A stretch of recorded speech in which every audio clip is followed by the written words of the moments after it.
મુન્દ્રાના Baroi road પર રુદ્રાક્ષ જ્વેલર્સમાં લૂંટનો પ્રયાસ, 3 round firing, એક આરોપી ઝડપાયો. મુન્દ્રા તાલુકાના બારોઈ રોડ પર આવેલ રુદ્રાક્ષ જ્વેલર્સમાં સોનાની દુકાનમાં લૂંટ કરવાના ઈરાદા સાથે 4 અજાણ્યા શખ્સોએ ઘટનાને અંજામ આપવાનો પ્રયાસ કર્યો હતો. ઘટનાની વિગત મુજબ આરોપીઓએ પૂર્વ આયોજન મુજબ દુકાનમાં પ્રવેશ કર્યો અને લૂંટની તૈયારી કરી હતી.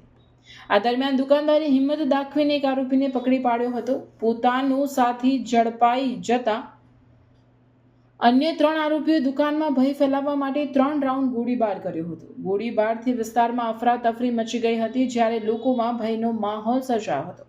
ઘટનાની જાણ થતાં મુન્દ્રા પોલીસ તાત્કાલિક સ્થળ પર પહોંચી હતી અને પકડાયેલા આરોપીને કસ્ટડીમાં લઈ પૂછપરછ શરૂ કરી હતી. ફરાર થયેલા 3 આરોપીઓની શોધખોળ માટે પોલીસ દ્વારા વિશેષ ટીમો બનાવવામાં આવશે. પોલીસ દ્વારા સમગ્ર ઘટનાની ગંભીરતાથી તપાસ હાથ ધરવામાં આવશે. રિપોર્ટર ભરત ઠાકોર, કચ્છ.